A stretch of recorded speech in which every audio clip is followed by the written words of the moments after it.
नमस्कार. आज मला परवरी गोवा इथून एका घरात एपिस फ्लोरियाचं पोळं काढण्यासाठी म्हणजे रेस्क्यू करण्यासाठी फोन आलेला. सो मी सकाळी 10-10:30च्या दरम्यान तिथे निघालो जाण्यासाठी. घरी जाऊन पोचलो तर लक्षात आलं की त्यांचा जो किचन आहे घरात आणि बाहेरची पडवी आहे, त्या किचन आणि पडवीच्या मध्ये खिडकी होती. त्या खिडकीला ते अशा प्रकारे पोळं झालेलं.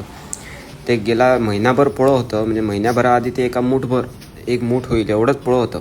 पण त्यांना काढण्यासाठी कोण प्रॉपर माणूस मिळाला नाही जो त्यांना न नुकसान करता न मारता काढेल. सो ती थांबत गेली आणि त्यांना मग शेवटी माझा व्हिडिओ दिसला व त्यांनी मला कॉन्टॅक्ट केला व मी ते पोळं रेस्क्यू करण्यासाठी निघालो. पेस्ट कंट्रोलवाल्यांनी सुद्धा त्यांना मारून टाकण्यासाठी सल्ला दिलेला, पण त्यांनी ते न करता त्यांना वाचवण्याचा निर्णय घेतला. त्याबद्दल मी त्यांचं अभिनंदन करतो आणि थँक्यूसुद्धा म्हणतो, कारण हे सर्व मारून टाकण्यासाठी कोणी तयार झाला असता. हिट मारलं काय ते माशा मरून जातात. सो त्यांनी काढण्याचा निर्णय घेतला, ती एक खूप चांगली गोष्ट त्यांनी केली. तर अशा प्रकारे एक महिन्याभरात त्यांनी खूप सारं मध गोळा केलेलं होतं. ते ग्रिलला असल्यामुळे काय झालं प्रॉब्लेम की काढताना जरा प्रॉब्लेम झाला, म्हणजे वन पीस पूर्ण असा काढता आला नाही. सो मी आधी त्यांचं जे ब्रूड सेक्शन होतं ते सगळं कट करून घेतलं, धूर दिला त्यांना आणि ब्रूड सेक्शन कट करून घेतलं. एक गोष्ट लक्षात घ्या की तुमच्या घरीसुद्धा जर असलं पोळं वगैरे जर आलं असेल तर ते तुम्ही माझा व्हिडिओ बघून किंवा आणि कोणाचा व्हिडिओ बघून ते काढायला जाऊ नका. कारण आम्ही जे काढतो पोळं ते आम्हाला आता मूस चावतात. ते तुम्हाला जर चावले तर तुम्हाला जास्त त्रास होणार, कारण आम्हाला ते चावून आता सवय झालेली आहे म्हणा किंवा रेजिस्टन्स काही डेव्हलप झालेलं आहे आणि आम्ही त्या काढण्यासाठी प्रोफेशनल ट्रेनिंगसुद्धा घेतलेलं आहे.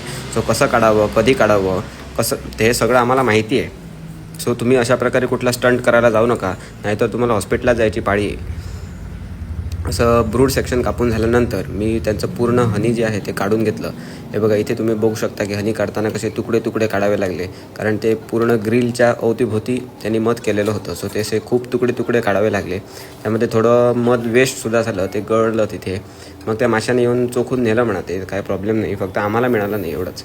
पण जेवढं सिटी एरियात जे पोळं झालेलं आहे त्या मानाने जवळजवळ 350 ते 400 ग्रॅम मध त्यांनी गोळा केलेलं.